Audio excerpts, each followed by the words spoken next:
share with me the bond. What I hope to leave you with are a few tools for a new world. And there's a lot of reasons we need one now. Hello, my name is Lynne McTaggart. Welcome to HealingSoundMovement TV. Welcome to HealingSoundMovement Television, also radio, music and events. For more information go to HealingSoundMovement.com. Also check out our Peace, Intention, Coherence, Global Consciousness initiative with children and for children, worldpeacechild.com. And of course go to duurzaam24.tv to check all other broadcasts of our television station and the programs of the other presenters and producers. Here's the book again to check, and the information you can find at thebond.net. So, let me welcome to this show, and it's an honor and a privilege, so thank you for being here. Thank you, John. Lynne McTaggart. Thank you. Welcome. How do we go from competition to completion, to unity? I felt, when I wrote The Bond, I really wanted to look at two things. I wanted to see whether or not I could rewrite the scientific story of who we are, and then from there, work out how we're supposed to live. So my book was not simply about providing you with a new scientific story, but also a blueprint of how to live. Competition is the engine of our educational model, of our business model, financial model, of our neighborhoods, of our relationships. They're highly adversarial. Life as war. It's all about one-upsmanship. It's all about keeping up with the Joneses. We've been told we're born to be selfish, but nature has designed us not for that, but to share, care, and be fair. And so my fundamental question was, were we meant to be like this? Does it have to be this way? Yes. So my big question in this book was, does it have to be like this? Does it have to be like this? Were we meant to be like this? Is this the way we were designed? Did nature want us to be so competitive? Was it ever supposed to be like this? That was my question. And the answer to that, according to all of the latest science, and I didn't just look at physics this time, I looked at biology and sociology and anthropology and all the ologies. Mm-hmm. And the answer to all of that is no, it never was meant to be like this. No, we were never made to be like this. Nature has designed us not to compete, but to connect. We are hardwired to connect. Nature's major impulse is connection, not competition, is a will to wholeness. And in every way, we've been hardwired to share, care, and be fair, not to compete. What we're really talking about is programming. Although we were made to share, care, and be fair, we go about our business as though we were made for every man for himself. But we're living against our true nature, and that's why we're in the mess we're in. That's my whole thesis. And so your original question, how do we change this? Well, the simple answer is we have to wipe the hard drive clean, because we've been brought up with the whole notion that competition is inherent. If you say we are probably hardwired for the bond and connection, are we talking about hardwired neuronal, hardwired in a DNA? Because I think maybe the cosmos is hardwired to feed us this information as a bi-communication highway of non-local energetic information transfer. It's not just our brains and our DNA, right? It's the whole structure which is influenced by the cosmos and influencing the cosmos on its own, right? Absolutely. We don't get created from inside out. We get created from outside in. We get created because of our bond with our environment. Let's look at the most essential unit of the universe, because, scientists, that's what scientists do. They take apart the universe like a great big vast radio, and they examine its component parts. And what they find is that subatomic particles aren't a thing at all. Mm-hmm. They're a packet of vibrating energy, trading energy with other subatomic particles and a background field that I described in the book, The Field. And this unit turns out to be not a thing, but a relationship. The unit of the universe is not a thing. It's a relationship. It's a bond. And by bond, I mean a connection so profound and integral, it's impossible to say where one thing ends and another thing begins. So, my thesis is we're one great big intergalactic superorganism. We are not wholly the masters of our fate. We are rather part of an intergalactic superorganism. But how do we go back to nature in this modern society? In the bond, I specify that there are 4 things we need to do.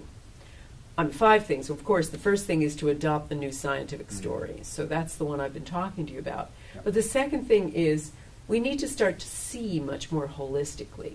To learn how to see the whole.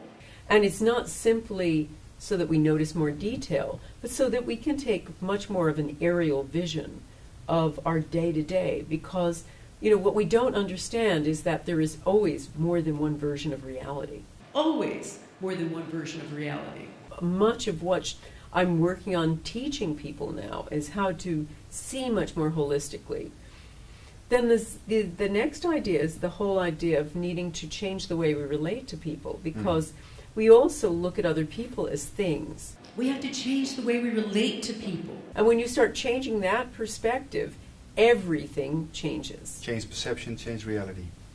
Absolutely, absolutely. I wanted to also look at how we organize, because once again, we're highly polarized in so many countries and between countries. The third idea is about changing what we think of as self-interest to encompass the whole. I see a lot of ways, like working together for a larger goal, as a way to bring people who are polarized together. So this is called a superordinate goal. And by that it is a goal that can only be achieved by the collective efforts of everyone involved. Creating coherence. And that's what it does. Because scientists show that in that kind of circumstance, everybody's brave waves start operating in synchrony. Entrainment. And the reason it works is scientific. When people are working together for a common goal, everybody starts resonating in unison.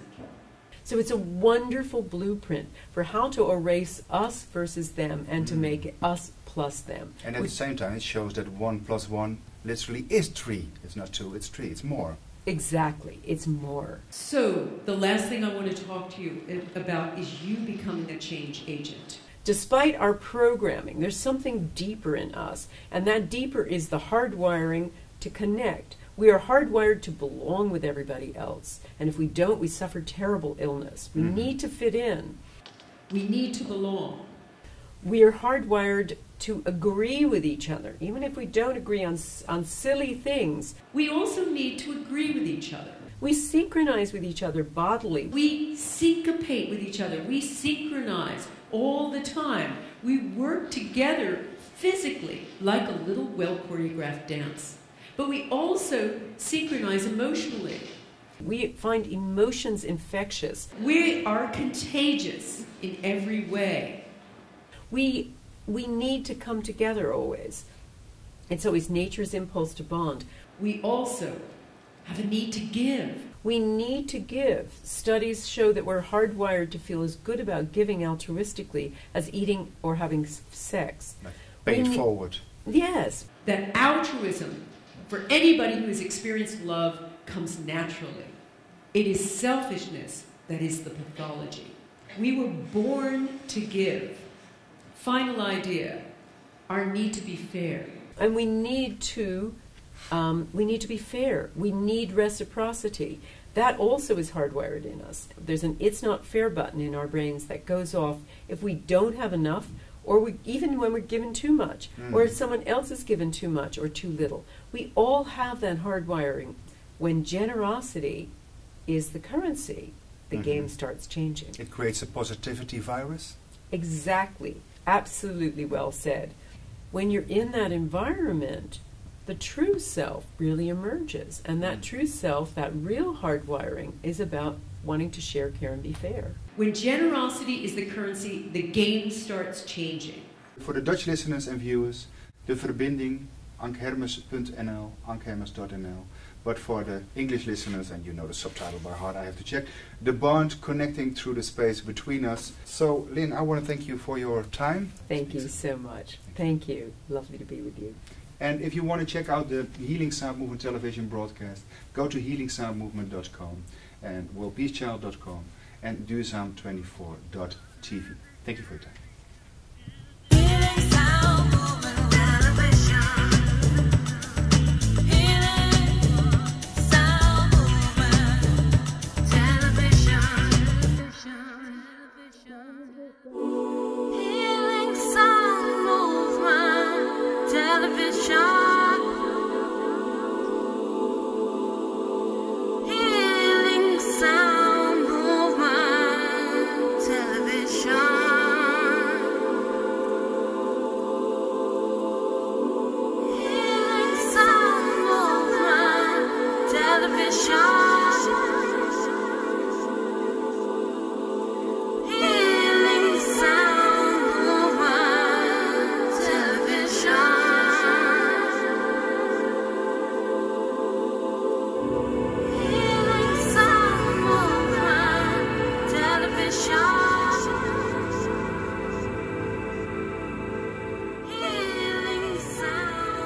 When generosity is the currency, the game starts changing.